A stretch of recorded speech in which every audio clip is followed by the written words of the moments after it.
बगैर फजल अहमद चिश्ती की इजाजत किसे को नहीं तो सब आ सकते नहीं तो सब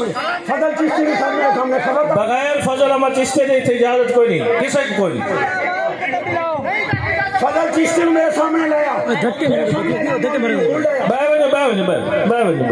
फजल चिश्ती लाया मेरे सामने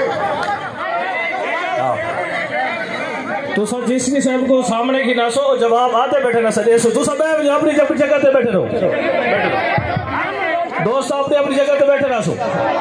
कोई अपनी जगह तो ना उठे अपनी जगह पे बैठे रहो अपनी जगह पे बैठे रहो भाई दोस्तों अपनी जगह पे बैठे रहो कोई ना उठे अपनी जगह पे बैठे रहो लब्बैक या रसूल अल्लाह लब्बैक लब्बैक लब्बैक या रसूल अल्लाह लब्बैक लब्बैक लब्बैक या रसूल अल्लाह लब्बैक लब्बैक लब्बैक या रसूल अल्लाह लब्बैक लब्बैक लब्बैक या रसूल अल्लाह लब्बैक लब्बैक लब्बैक या रसूल अल्लाह लब्बैक लब्बैक लब्बैक या रसूल अल्लाह लब्बैक लब्बैक लब्बैक या रसूल अल्लाह लब्बैक लब्बैक लब्बैक या रसूल अल्लाह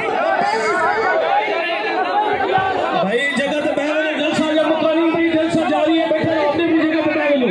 मेरा दोस्त खड़ा था आराम से जवाब मिल वैसे बैठे रहो अपनी जगह पे इंशाल्लाह जवाब मिल वैसे बैठे अपनी जगह पे रहो जगह तो हिलना नहीं भी अपनी अपनी जगह पे बैठे रहो माशाअल्लाह सारे तशरीफ रखो तशरीफ रखो क्या है पूरी तकरीर